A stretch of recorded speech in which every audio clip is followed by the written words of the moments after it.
नमस्कार दोस्तों, आज हम आपको बताने वाले हैं कि बैगन की उन्नत खेती कैसे करें। इसमें कौन कौन से खाद डलाएगा, इसमें कौन कौन से कीड़े और रोग लगते हैं। बैगन की खेती की सारी जानकारी इसी वीडियो में, तो वीडियो बिना स्किप किए हुए पूरा देखें। मैं हूं गौतम और आप देख रहे हैं गौतम फार्मिंग। तो चलिए वीडियो शुरू करते हैं। बैगन की खेती अधिक ऊंचाई वाले स्थानों को छोड़कर भारत में लगभग सभी क्षेत्रों में प्रमुख सब्जी की फसल के रूप में की जाती है। पौष्टिकता की दृष्टि से इसे टमाटर के समकक्ष समझा जाता है। बैगन की हरी पत्तियों में विटामिन सी पाया जाता है। इसके बीज क्षुधावर्धक होते हैं तथा पत्तियां मंदाग्नि व कब्ज में फायदा पहुंचाती है। भूमि का चुनाव। इसकी खेती अच्छे जल निकासी युक्त सभी प्रकार के भूमि में की जा सकती है। बैगन की अच्छी उपज के लिए बलुई दोमट से लेकर भारी मिट्टी जिसमें कार्बनिक पदार्थ की मात्रा हो उपयुक्त होती है।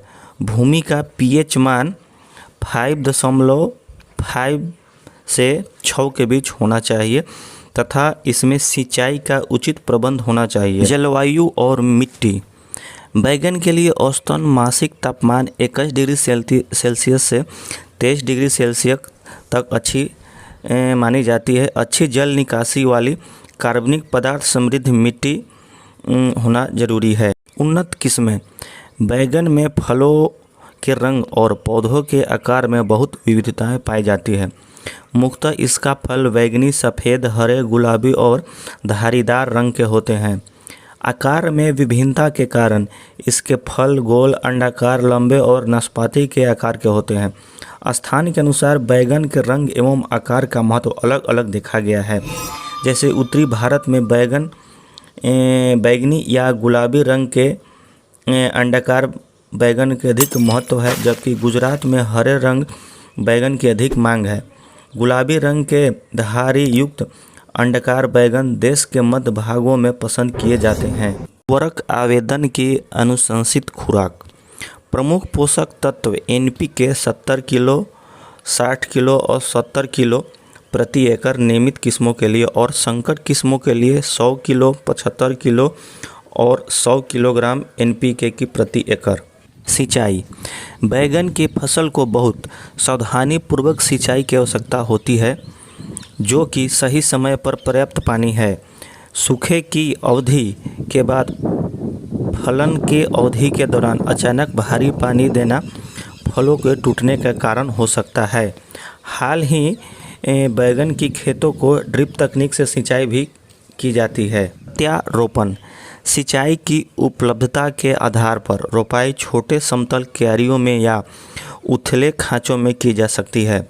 संकर और संकर प्रकारों के आधार पर अनुशंसित रिक्ति 3 फीट गुने 2 फीट, 4 फीट गुने 2.5 फीट और 5 फीट गुने 2.5 फीट होगी। अनिश्चित किस्मों संकरों के लिए पौधों को स्पोर्टिंग स्टिक का उपयोग करके दांव पर लगाना पड़ता है। नर्सरी से खरीदे गए पौधों की जड़ों को बुआई से पहले 0.75 ग्राम प्रति लीटर क्रियाक्लिक्स पाउडर के साथ घोलकर पानी में डुबोया जा सकता है ताकि रोपाई के झटके से बचा जा सके।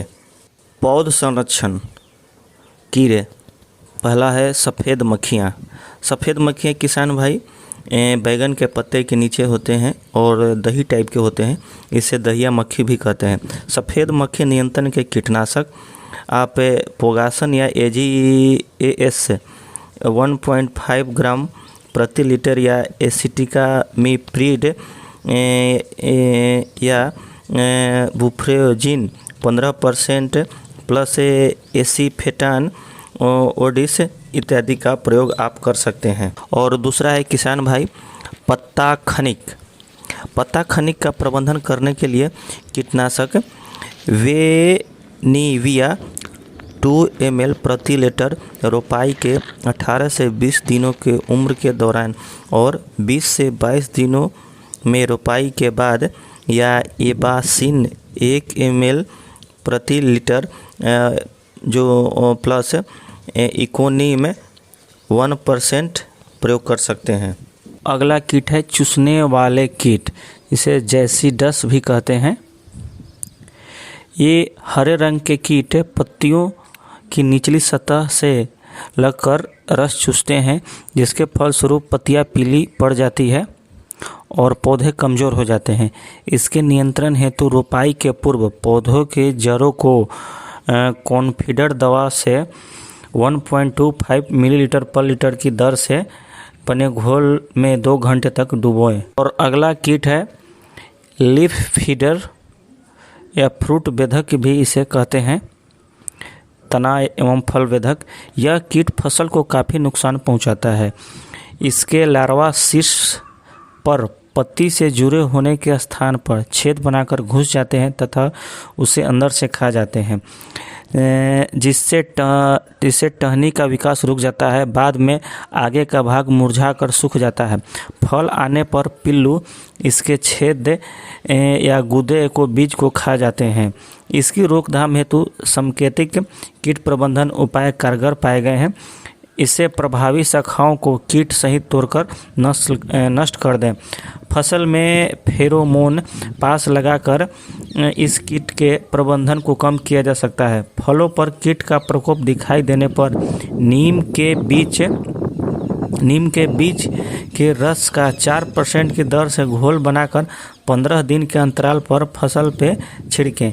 पूर्ण नियंत्रण न होने की दशा में कीटनाशी जैसे इंडोसल्फोन 700 ग्राम पर हेक्टेयर अथवा साइप्रोमेथ्रिन 50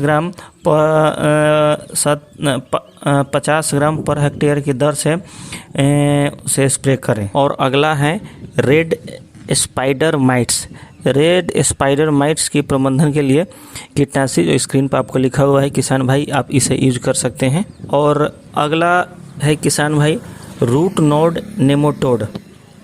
इसका कैसे नियंत्रण हो जो आपकी स्क्रीन पे लिखा हुआ है। और अगला है किसान भाई मिट्टी के कीट जैसे रूट गब्र, चफर और दीमक। ये सब किसान भाई पौधों को भी बहुत नुकसान पहुंचा सकते हैं। इसका भी इलाज बहुत ज़रूरी है, जो इसका इलाज स्क्रीन पे लिखा हुआ है। ये सब किसान भाई कीट से रोग होते हैं। और हम अब आपको आगे बता रहे हैं जो फंगस या बैक्टीरिया से होता है। ये रोग किसान भाई बहुत ध्यान से देखिएगा तो पता चलता है, इसे बहुत ध्यान से देखना चाहिए। तो चलिए अगला है किसान भाई खस्ता फफूंद। पीछे पत्ता के पीछे और ऊपर भी देखिए कि बहुत उजला टाइप के हो जाता है। इससे पेड़ सूख जाते हैं और ये धीरे धीरे पूरा पेड़ में पौधा में फैल जाता है। इसके उपाय के लिए आप विभिन्न प्रकार के कीटनाशक का उपयोग कर सकते हैं, फफूंदनाशक का उपयोग कर सकते हैं जो आपको स्क्रीन पे लिखा हुआ है। अगला किसान भाई रोग है फल सड़न। यह फफूंद के कारण होने वाला एक बीज जनित रोग है। प्रभावी पत्तियों पर प्रारंभ से छोटे छोटे गोल भूरे धब्बे बन जाते हैं और बाद में अनियमित आकार के काले धब्बे पत्तियों के किनारे पर दिखाई देते हैं। रोगी पत्तियां पीली पड़कर सूख जाता है। फलों पर धूल कण के समान भूरी संरचनाएं दिखाई देती है जो बाद में बढ़कर काले धब्बे के रूप में दिखाई देते हैं। इस रोग के नियंत्रण के लिए वावस्टिन 2 kg पर ग्राम बीज से बीजोपचार के बाद बुआई करें तथा फसल पर 0.1% वावस्टिन का घोल बनाकर 10 दिन के अंतर पर पौधों के प्रारंभिक अवस्था में 2 से 3 बार छिड़काव करें। अगला रोग है किसान भाई जीवाणु जनित मुरझा रोग। यह सोलेनेसी परिवार की सब्जियों की मुख्य बीमारी है। इसके प्रकोप से पौधे मर जाते हैं। इसके बचाव हेतु प्रतिरोधी किस्में ही लगाएं। लगातार बैगन, टमाटर, मिर्च एक स्थान पर न लगाकर अन्य सब्जियों का फसल चक्र में समावेश करें। खेत में 10 क्विंटल प्रति हेक्टेयर की दर से करंज की खली का प्रयोग रोपाई के 15 दिन पूर्व करने से रोग के प्रभाव की कमी की जा सकती है। रोपाई के पूर्व पौधों की जड़ों को एस्ट्रोसाइक्लिन 500 मिली प्रति लीटर की घोल में आधे घंटे तक डुबोएं। और किसान भाई जो स्क्रीन पे दिया हुआ है इसका भी आप उपयोग कर सकते हैं। तो किसान भाई, मेरे द्वारा दिया हुआ जानकारी आपको कैसा लगा कमेंट ज़रूर करें और मेरे चैनल को सब्सक्राइब भी ज़रूर करें कृषि संबंधी अधिक जानकारी के लिए। धन्यवाद।